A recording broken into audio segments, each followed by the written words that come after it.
Beyond Lumina, Episode 4, The Escape.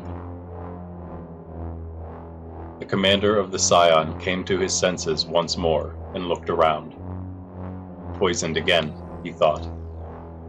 He was in a different room now, bound to a chair, but he was alone for the time being. It wasn't the first time his captors had him in this room. He was brought here twice already and interrogated. He could only wish that the others were in the same predicament, but he didn't have much real hope for that, judging by what their interrogators wanted. After he was taken back to their prison the last time, the helmsman and the chief engineer were not there, and they never returned. The thought that he may have no crew left crossed his mind for the first time. Then the door opened, and two of his captors entered the room. "Awake again. Good," one of them said. "We need you awake." "I already told you I have no idea where he is," the commander asserted. "I haven't seen him in cycles. What more do you want me to say? Why are you doing this, and where are the others?" "We are done asking questions," the same man replied, "and we are not going to be answering any of yours. It is time for you to be going now." Another man then entered the room, wheeling a large machine along with him. Already dismayed, the commander knew exactly what it meant. "No, please, why are you doing this?" "Because you can get us the information we need," the man answered, "whether you know it or not." The commander was then hooked up to the machine, and it was turned on. After a couple of seconds of charging, it began emitting a low-pitched pulsing noise. The commander's mind began to darken, then go blank. Just before he lost consciousness again, he could hear the whir of a drill-like machine.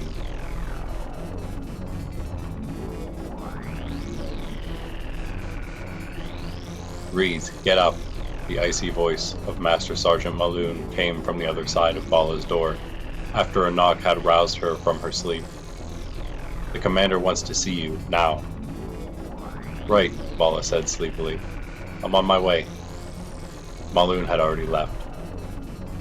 Bala's night had not been very restful after the stress of the last rotation. She had her home and her family on her mind, and the past. She even dreamt of her home as though it was ravaged like Ravina, much like it may have been during the Civil War. "I'm so ready to get off this planet," she thought. With a sigh, Bala got up, donned her officer's uniform, and departed for Sergeant Major Ravim's office. Her commander looked to be studying something intently on his desk when Bala arrived. She knocked lightly on the wall. "Commander, you sent for me?" He looked up from whatever had his attention. "Ah, yes, come in, Sergeant," he said. Bala did as he asked and took a seat across from him. "I have a special assignment for you. We will be heading back out to local space soon, but I need you to take your fighter and follow this trajectory." Ravim sent the data to Bala. "I will update you with a precise location later. For now, just head in that direction. You'll hear from me soon, once I know more. I need the rest of your team here with me, so you'll have to do this alone, but I trust you can accomplish the task." "Yes, sir," Bala responded, then asked, "What am I looking for out there?" "I will update you on that later as well, when everything is clear," Ravim answered. "I believe, though, that there's another traitor. There's no immediate danger, which is why I am comfortable sending you alone, but be cautious nevertheless." "Yes, Commander. I will leave immediately," Bala said with a salute, then turned and left Ravim's office. She headed for the barracks and found her subordinate, Corporal Tice, who helped her locate the other two members, Kezawap and Yuxkothlo. Together they made up the Blue Fighter team aboard the Triptych. Master Sergeant Maloon, the security chief, and her team made up the other half of the fighter squad, the Gold team. Bala told her team what her orders were, and that they would be getting orders from Master Sergeant Maloon for the time being, then told them farewell and left for her ship. Taking a fighter alone into deep space meant that she would have to planet hop, stopping multiple times and ensuring she had the fuel to make it to another civilized planet. It was a more tedious way of travel, but a common one. Vala quickly made her way to the hangar where the triptych was docked, prepared her fighter, and took off into orbit, then headed in the direction that Ravina had given her.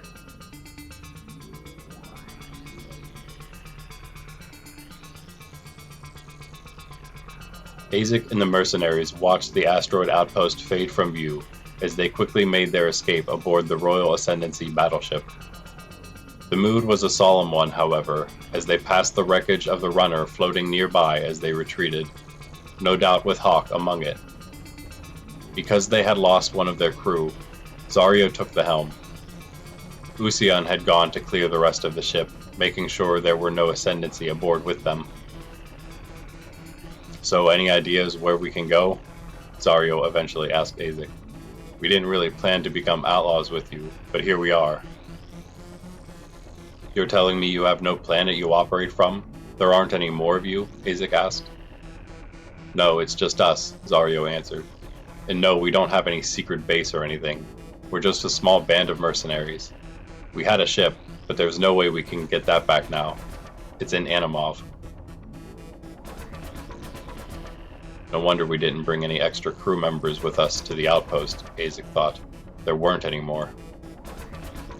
"Alright, well, the first thing we need to do is get rid of this ship," Aezic replied. "They are probably already tracking us. Valenth, what civilized planets are we heading toward right now that aren't with the Ascendancy or the Federation?" "The only one currently near us is an independent world, Ob," Valenth answered. Independent worlds were those that were not aligned with one of the three major powers, and thus each governed itself fully. There were only about a handful of them, and they were less developed than those worlds that were part of a major power, since they relied mostly on their own techniques and technology, and had less means for trading on the larger space market. Yet they were still part of the economy of Lumina, and advanced enough that it was legal in the Alliance to land on one of them. The worlds that had yet to reach the space age were illegal to make contact with. That task was left to those with more authority. "That's our luck," Aezic said. "Not the time of the cycle to get stranded from Ravina. But we'll at least be able to find something else there that flies, though I hate sticking them with this Ascendancy ship. No doubt they'll have mirrors all over them if we do." The mirrors were the first race to reach the advanced space age and travel to other planets, and they were the leaders of the Royal Ascendancy. But the term as Aezic had used it referred more to the Ascendancy as a whole, rather than the specific race. "We don't have any choice," Zario responded. "If we don't, they'll be on us instead." Aezic agreed. "You're right. Let's make for Ob, then. But I think we should bring the Ascendancy ship back out to deep space and leave it stranded once we have another one. It might keep the Ascendancy off of Ob." Just then, they heard multiple blasts coming from the ship, then looked out the viewport to see several escape pods ejecting into space. Moments later, Usion returned. "Well, we're alone now," he confirmed. "Should we let them go?" Mecha asked. "Yes," Aezic replied. "They don't know what we're doing, no more than the rest of the Ascendancy at this point. No doubt those aboard this battleship already contacted others when they lost us at the outpost." "We can't even go back to look for Hawk," Villainy said sorrowfully. "The asteroid field will be crawling with Ascendancy soon." "Let's take things one step at a time," Aezic said. "We can reassess our situation once we find another ship." As the crew flew through deep space toward the independent planet of Ob, Aezic once again had a moment to think of his own real crew in the Alliance. He still had not heard from anyone, which was even concerning at this point for Kaiken, but nearly unthinkable when it came to his captain. There was never a time that he wasn't reachable, Aezic thought. He once more tried to contact him, to let him know that there was some trouble, but he didn't go into much detail. He didn't really have much detail to give anyway. He tried again to recall the last time he heard from the captain, but it was still no use. Nothing would come to mind about what he was doing the rotations before going to Ravina. At first, he thought the fuzzy memory may have been due to the headaches, but now he wasn't sure if the answer was so simple, and he feared what might really be happening.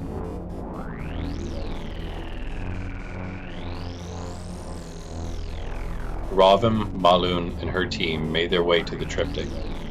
They already had orders to investigate the nearby asteroid field, where there were reports of some hostile activity. The signs of a violent struggle were obvious as soon as they arrived. They could see the wreck of an Alliance cruiser, as well as a few bodies of Ascendancy soldiers that had drifted out of a breach in an outpost embedded in one of the asteroids. "Take the fighters over there, Malun," Ravim said. "Look for survivors, and bring any you find back here. And tell me if you find any of our people in there." Malun led her and Vala's fighter teams toward the asteroid outpost and instructed them to split up and search the nearby field, while one fighter searched among the wreckage of the runner. She and her second-in-command went to search the outpost itself.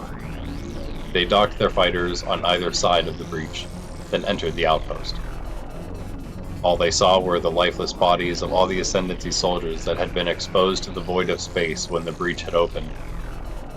Searching all the rooms throughout the outpost, Malun saw no signs of the Alliance being there, but there were obvious signs of a fight taking place within. Having no luck, the two returned to their fighters, rendezvoused with the rest of the team, and made their way back to the triptych. As they navigated back through the asteroids, Malun noticed something in the distance.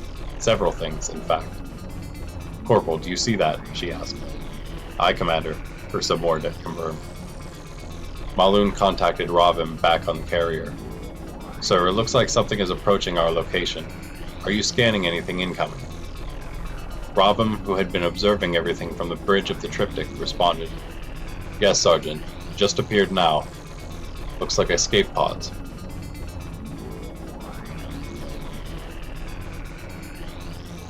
Aezic and the mercenaries had entered Ob's local space, and would soon make their way into the atmosphere.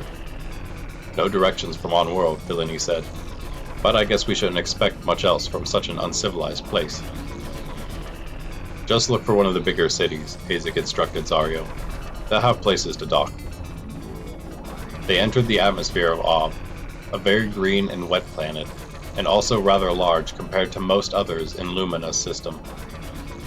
Some of the flora was massive, big enough that cities were built on and in some of it.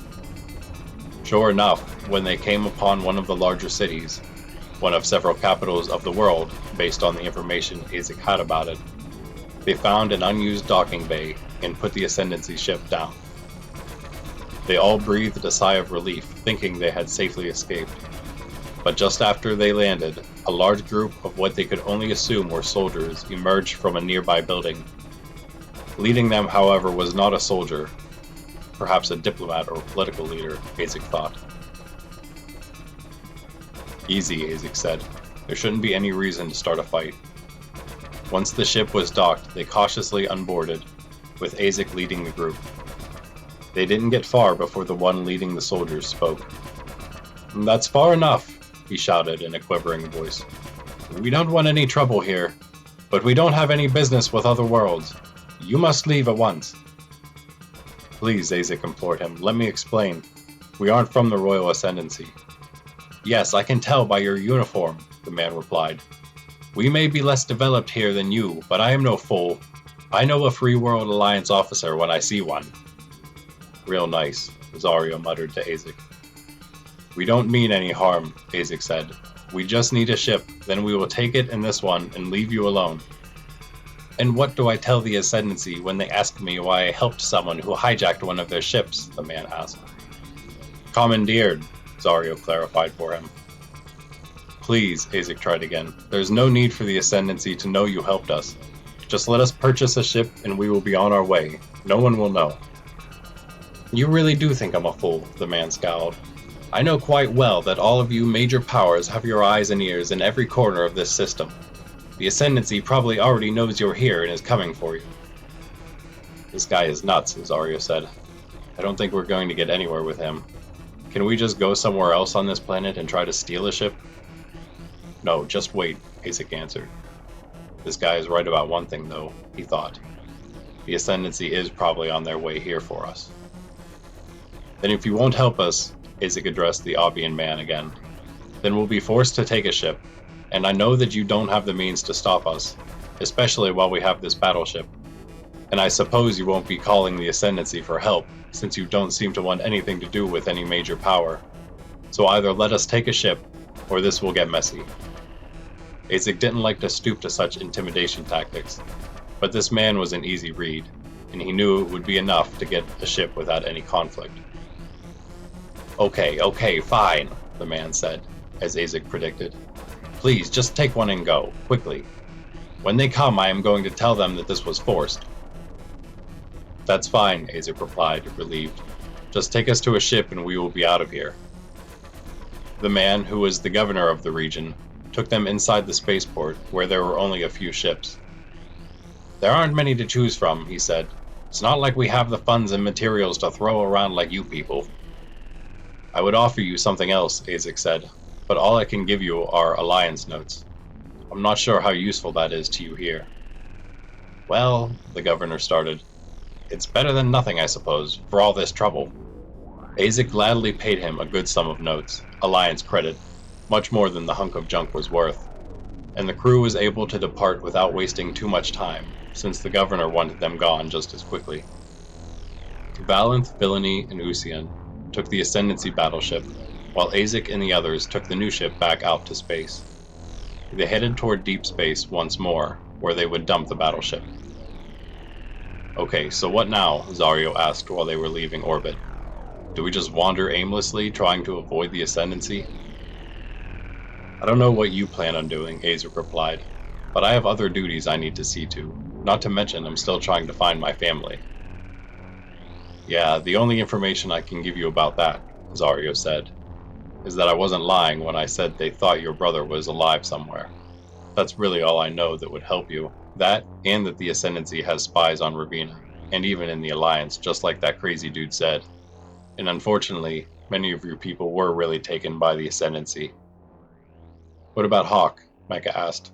We aren't even going to look for his body? They're going to be watching that place for at least a few rotations, Aezic said.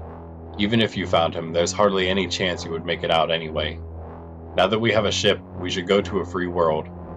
I need to check on some things, and I could probably use their help in finding some more information on my family and the other people of Ravina. They might even have a search effort in place already. Once we get there, you can take this ship and go wherever you want with it. I can get an Alliance ship. Valanth, who was seated at the navigation terminal, said, It looks like Saitama is our best bet right now. Good, Aezic answered. That will be perfect. If anyone's looking for us, we should blend in, and I should be able to find information and help there if I'm going to find it anywhere. Saitama was one of the largest worlds of the Free World Alliance, both in size and population. It was also known as a planet of luxury and entertainment, a planet that never slept. It was, in fact, Kaiken, his subordinate's homeworld. It was a feat to be noticed on Saitama, so Aezic thought they should be safe. Just as they approached deep space, Villaini's voice came over the comms. Hey, Commander, he asked. What's up, Zario replied. I was combing through the data on the ship before we destroyed it, Villainy started, and I found something that looked like it was important to the Ascendancy. It seems like some kind of code, but I can't find any decryption anywhere. I'm going to send it over, so get ready to receive it. After a bit of a wait, the Obian ship received the data transmission, and Aezic checked it out. It was audible data, and as soon as Aezic started to listen, it was unmistakable to him. That's a Ravinian code, he said in astonishment. Vala made her way through deep space in her small Alliance fighter.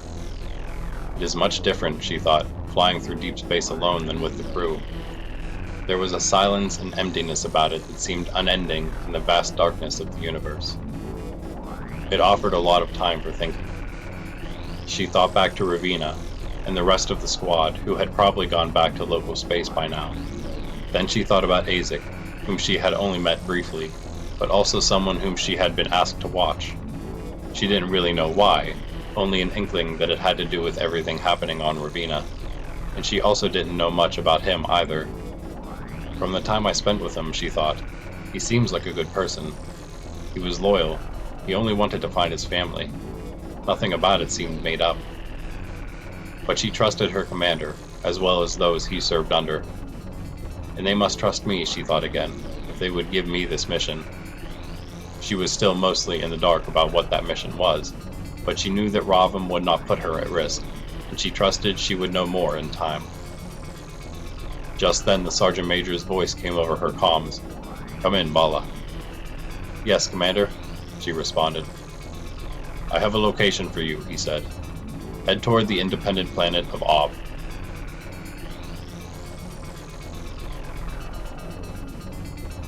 "We have confirmed reports from earlier this rotation that the head of the Council of Tan was assassinated late last rotation in his private residence in Tantia. The rest of his family is safe and under protection, but too many questions are left unanswered. Is this the work of the Royal Ascendancy, or of the Free World Alliance, which has been growing in aggression toward the Tansorian Federation? Is this the beginning of war, with all that is currently happening around Lumina? In other related news, there has still been no update on the whereabouts of the Prime Minister of Sor, who was thought to be taken hostage by a foreign power several rotations ago. Both the Ascendancy and the Alliance, however, deny these allegations. We will continue to keep you updated on both of these stories as they unfold, live, here on the Federation News Network.